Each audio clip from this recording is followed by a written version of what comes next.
Hello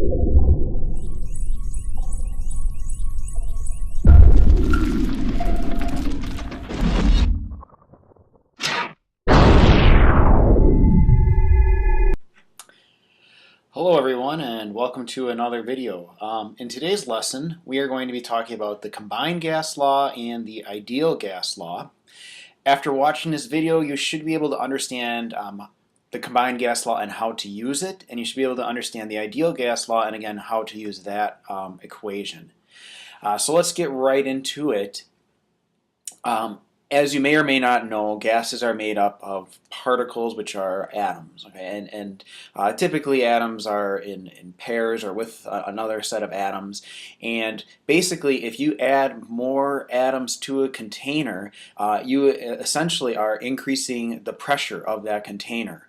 And these gas laws take a look at basically a relationship between the amount of atoms in a container compared to the temperature of the container and also the volume of the container. And so here you can see a picture of a bunch of people trying to pile in a car, and as you can imagine, the pressure, if you think of it like that, has increased in that car because there's people sitting on top of each other compared to say just one person driving that car. So kind of keep that in mind as we go through this video today, where we look at these gas laws and kind of think about the relationship that exists between volume, temperature, and pressure. Because if you can get that down, even before you calculate any numbers or do any math involved with this, you should have kind of an intuition as to what will happen. So if you say add more gas to a container and the size of the container hasn't changed at all, well then the pressure probably would just go up. That would just kind of make sense. If you're going to put more people in a car, the pressure would increase, or the amount of space in the car would decrease. So kind of keep that in mind. If you can get a general intuition as to what's happening, I think these problems will make themselves a lot easier. Alright, so let's get right into the equations. The first one I want to talk about is the combined gas law. And basically the combined gas law is a combination of two laws that we learned in a previous video called Boyle's law and Charles' law. And it's just combined into one equation, one handy-dandy equation. And it is down here on the bottom where we have P1 equals V1 over T1 equals P2 over V2 equals over T2, or P2 times V2 over T2. Sorry about that. So let me just get my pen up here and we can make some marks. But this equation we're going to use in the next example problem, so let's get right to it. It says a sample, or a 20-liter sample of argon gas at 273 Kelvin is at atmospheric pressure, which is 101.3 kilopascals. The temperature is lowered to 120 Kelvin and the pressure is increased to 145 kilopascals. What is the new volume of the sample? Okay, and so again, we're just going to be using this equation, which has been written for us right there. And as always, I recommend writing our knowns and unknowns. And so we'll just kind of call this list sample 1, or the initial sample. Okay, and the initial sample has a pressure of 101.3 kilopascals. The sample 1 has a volume of 20 liters, and it has a temperature of 273 K. And if you remember in the previous video I had said converting temperatures to Kelvin is really important when using these equations. So make sure you do that, just because Celsius can have negative numbers. Okay.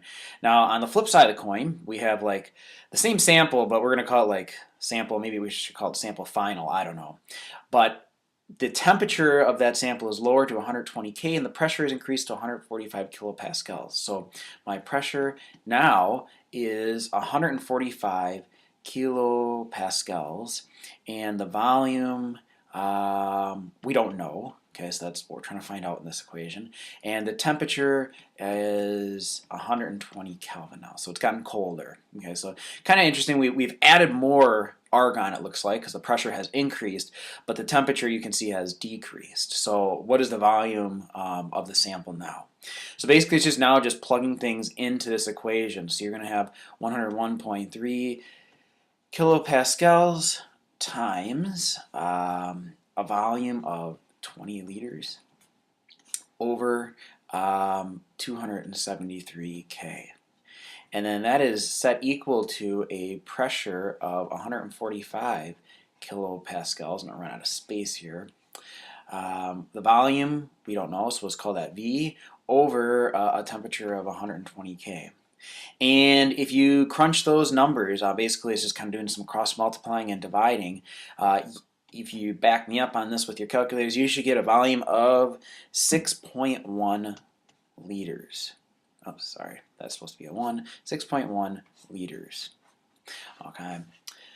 Let's take a look at a different gas law, which is called the ideal gas law. And there's many ways that this can be written, but this is the most common way that we'll probably use it in this class.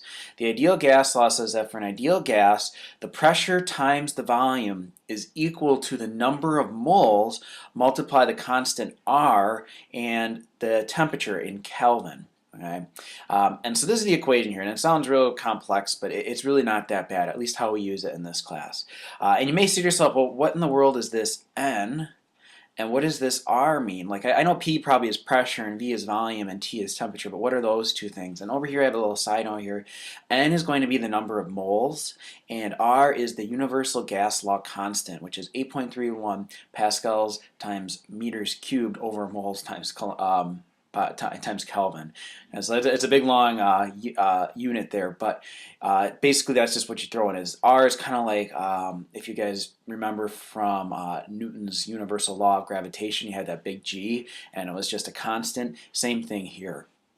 So let's do an example problem with this.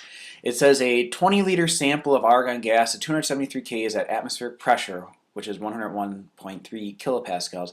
Temperature is lowered to 120 K and the pressure is increased to 145 kilopascals. Find the volume and the number of moles in the argon sample. Okay, if you have a sharp eye, you will notice this is the same exact problem that we just did 2 slides ago. So I actually know the volume already. It's the answer from 2 slides ago. But in case you weren't paying attention, we are going to first define the volume, which the first equation we want to use is the P1 over V1 times T1 equals P2 V2 over T2. Okay, and if you plug all that good stuff in from before, we would have 101.3 kilopascals for a pressure times a volume of 20 liters and a temperature of 273 K. And then that's going to equal a new pressure of 145 kilopascals times the volume, which we don't know, that's what we're trying to find out, and with a temperature of 120 K. And again, if you cross multiply and do a little dividing, you should find a volume of 6.1 liters.